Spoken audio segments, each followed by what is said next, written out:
ससुराल में उसको किसी भी प्रकार का कष्ट है, ससुराल की तरफ से दिक्कत है और सामंजस्यता बन नहीं रही है, आपस में बन नहीं रही है, बेटी में और आपके दामाद में जामाता में ज्यादा अनबन है, बन नहीं रही है। अष्टमी का श्राद्ध इस मृत्यु लोक में किसी वरदान से कम नहीं है। भले ही कोई तिथि नहीं पड़ती तो भी श्राद्ध में अष्टमी को आप ब्राह्मण भोजन कराइए, इससे आपकी बेटियां सुख की अनुभूति करेंगी। यह है इस श्राद्ध की इतनी बड़ी महिमा है जो समृद्धि देती है। श्राद्ध की यह तिथि, नवमी तिथि को श्राद्ध करने पर ऐश्वर्य प्राप्त तो होता ही है।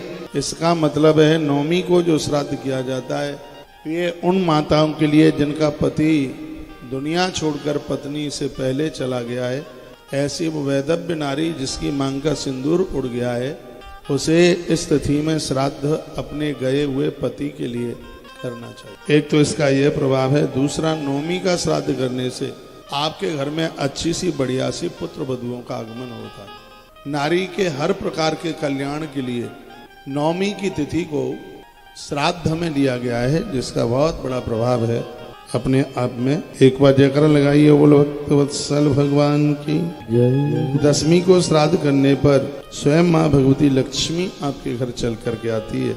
एकादशी को श्राद्ध करने में और उसमें दान देने में सभी प्रकार के मनोरथ सिद्ध हो जाते हैं। 11 को श्राद्ध करने पर पितृदोष घर का समाप्त हो जाता है। ये एकादशी आ रही है, इंद्रा एकादशी होनी चाहिए। तो श्राद्ध पक्ष में आश्विन श्राद्ध पक्ष में आने वाली है 11, इसमें श्राद्ध करने से ब्राह्मण को जिमाने से पितृदोष समाप्त होता है। इतनी बड़ी महिमा है। सोइए मन जाके कथा सुनिए, एकादशी की 11 की इतनी बड़ी महिमा है। जो पूर्व में कभी कोई संत महापुरुष महात्मा या घर छोड़ के चला गया, साधु महात्मा बैरागी बन गया, लौट के आया नहीं, परिवार में उसके लिए 11 का श्राद्ध होना चाहिए एकादशी। तत्पश्चात द्वादश्याम राष्ट्र लाभम तु जयामाहुर्वसूनि चः। एक दिन मैंने बोला है, आपको ध्यान हो तो, द्वादशी का जो श्राद्ध है इससे राष्ट्र की वृद्धि होती है, इससे हमारी सेना सुरक्षित, रक्षक सुरक्षित रहते हैं। तो द्वादशी का श्राद्ध देश के फौजियों के निमित्त जो चले गए हैं उनको शांति मिले और जो सेवा में लगे हुए हैं उनको शक्ति मिले।